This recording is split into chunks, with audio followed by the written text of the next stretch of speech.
अध्यक्ष जी और पूरी जो यहाँ की कमेटी है और जो सब लोग यहाँ मंच पे मौजूद हैं, हमारे मीडिया प्रभारी हैं, उनका बहुत बहुत धन्यवाद करना चाहता हूँ कि लगातार वो एक बेहतरीन कोऑर्डिनेशन कर रहे हैं, चाहे प्रेस कॉन्फ्रेंस हो, यात्रा हो, खाने पीने का इंतजाम हो या रहने का हो। तो आप सबका बहुत बहुत धन्यवाद। और आज के इस प्रेस कॉन्फ्रेंस में हम मुख्य रूप से एक मुद्दे पे चर्चा करेंगे और इस मुद्दे पे हम लोग लगातार बात कर रहे हैं, लेकिन मुझे लगता है कि जितनी बातचीत हम लोगों ने की है उससे ज्यादा बीजेपी ने इस यात्रा के ऊपर हमले किए हैं।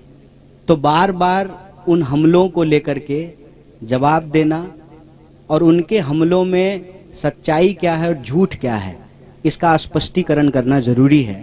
तो आज के प्रेस कॉन्फ्रेंस का मुख्य जो सवाल है, जो मुख्य मुद्दा है, वो है भारत जोड़ो यात्रा के ऊपर आरएसएस बीजेपी के द्वारा किया जाने वाला हमला। अब हम यहाँ पे एक शब्द इस्तेमाल कर रहे हैं, आरएसएस और बीजेपी। ये शब्द हम इसलिए इस्तेमाल कर रहे हैं कि पिछले कुछ दिनों में हमने ये महसूस किया है कि एक बात भुलाने की, भटकाने की कोशिश की जा रही है। अक्सर आजकल चाय की दुकान पे, बसों में, ट्रेनों में, व्हाट्सएप ग्रुप पे एक चर्चा शुरू हुई है कि जब आरएसएस के लोग राहुल जी के ऊपर हमला नहीं कर रहे हैं तो राहुल जी बार बार आरएसएस का नाम क्यों ले रहे हैं। गुड़ का गाछ तो आरएसएस ही है ना। ऐसा तो हो नहीं सकता है कि आप गुड़ खाएं और गुलगुल्ले से परहेज करें। ये जो भ्रम की स्थिति पैदा की गई है, इसमें कुछ भी सच्चाई नहीं है। आरएसएस और बीजेपी में कोई फर्क नहीं है।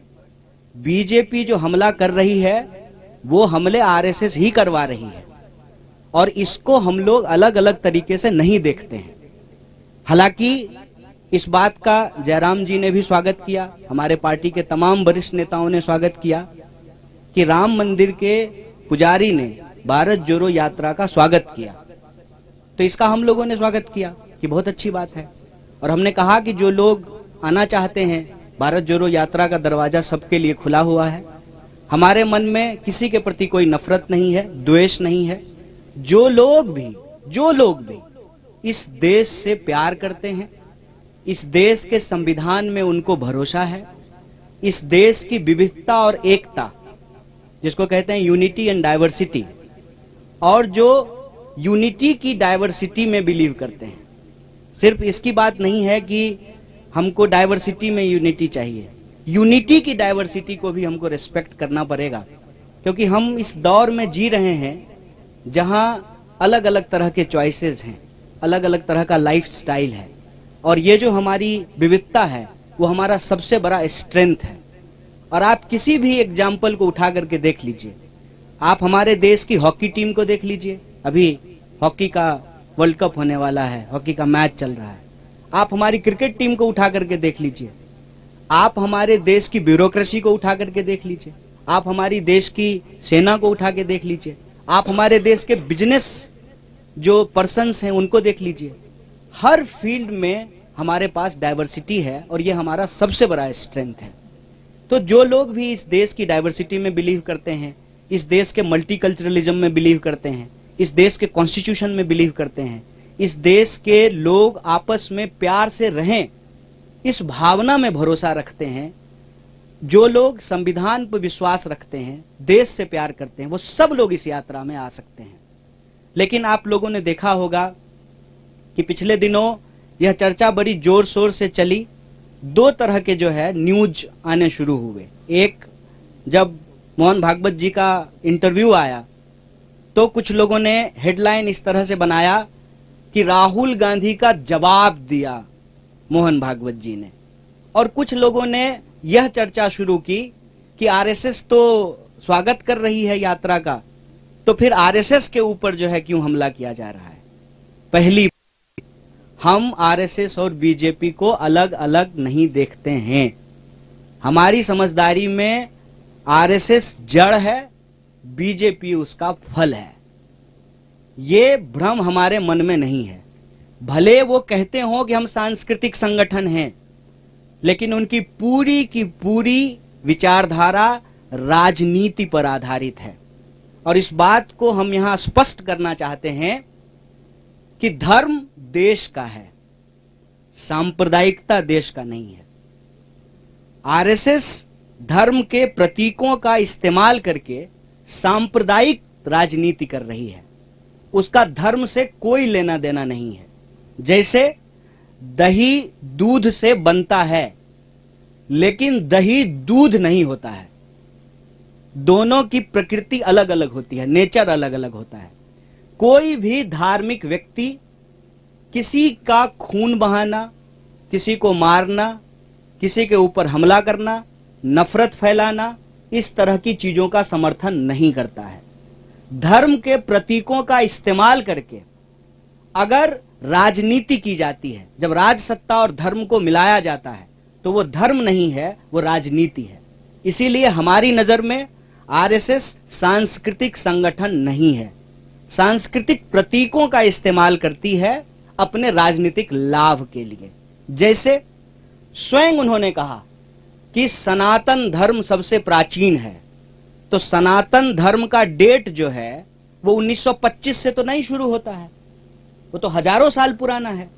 मतलब आरएसएस के बनने से पहले भी धर्म था और आरएसएस के बाद भी धर्म रहेगा। इसका मतलब आरएसएस का धर्म से कोई लेना देना नहीं है, बस वो धर्म के प्रतीकों का इस्तेमाल करते हैं कि उस धर्म में आस्था रखने वाले लोगों का जो राजनीतिक विचार है उसको प्रभावित किया जा सके। जैसे अगर किसी खास पहचान के आधार पर राजनीति होगी तो उस पहचान को रखने वाले जो लोग हैं उनका वोट लेना आसान हो जाएगा। इसीलिए आप लोग आजकल के जो जितने नारे हैं उसको ध्यान से सुनेंगे तो उसमें क्या कहा जाता है, उसमें क्या बोला जाता है और उसमें अक्सर क्या की जाती है।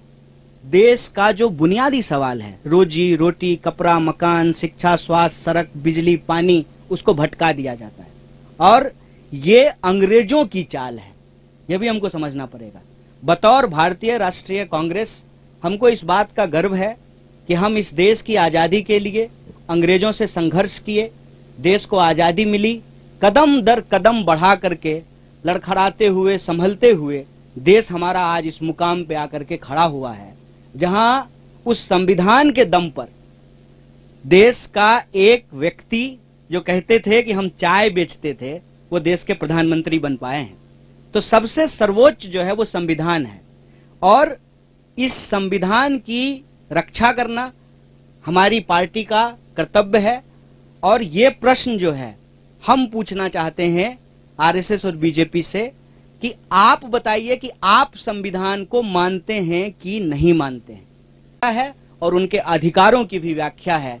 तो इस संविधान के अनुसार जो नागरिक अधिकार हैं उसको बचाना, संविधान को बचाना भारतीय राष्ट्रीय कांग्रेस की प्राथमिकता है। भारत जोड़ो यात्रा, जैसा कि बार बार जयराम जी भी बोलते हैं कि हर बिंदु को लेकर के, चाहे वो राजनीतिक हो, आर्थिक हो, सामाजिक हो, हर बिंदु को लेकर के चल रही है।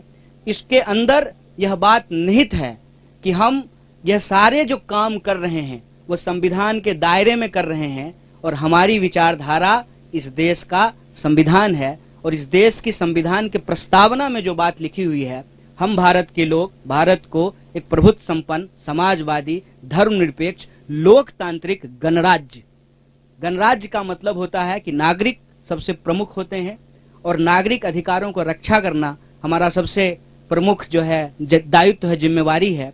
उस पे अगर कोई भी अटैक या हमला होता है तो हम इस बात को लेकर के कोई कंफ्यूजन में नहीं है कि बीजेपी अलग है, आरएसएस अलग है। अगर बीजेपी और आरएसएस अलग अलग है तो आप मुझे बताएं कि इस बात को प्रचारित क्यों किया जाता था जब प्रधानमंत्री शपथ ले रहे थे कि इन्होंने 42 साल आरएसएस की सेवा की है, ये जो है स्वयं सेवक रहे हैं। तो हमारे दिमाग में ऐसा कोई भ्रम नहीं है, हम दोनों अटैक को एक ही अटैक मानते हैं। और यह जो बचाव किया जाना शुरू हुआ है कि नहीं नहीं आरएसएस तो हमला नहीं कर रही है, तो उस पर हम यही कहना चाहते हैं, आरएसएस अगर हमला नहीं कर रहे तो बहुत अच्छी बात है, लेकिन आरएसएस की जो विचारधारा है और जो कांग्रेस पार्टी की विचारधारा है वो आपस में विरोधी है। विपरीतार्थक है, वो एक ध्रुव पे खड़े हैं, हम दूसरे ध्रुव पे खड़े हैं। उनमें से आरएसएस के ही कुछ लोगों ने अगर यात्रा की स्वागत किया है तो हम उसका स्वागत करते हैं, लेकिन देश को लेकर के जो उनकी समझदारी है, लोगों को लेकर के जो उनकी समझदारी है, उस समझदारी में और संविधान के अंदर जो बातें लिखी हुई है देश के लिए, लोगों के लिए, उसमें जो है अंतर्विरोध है और हम संविधान के साथ खड़े हैं, संविधान के पक्ष में खड़े हैं। बहुत बहुत धन्यवाद, बहुत बहुत शुक्रिया।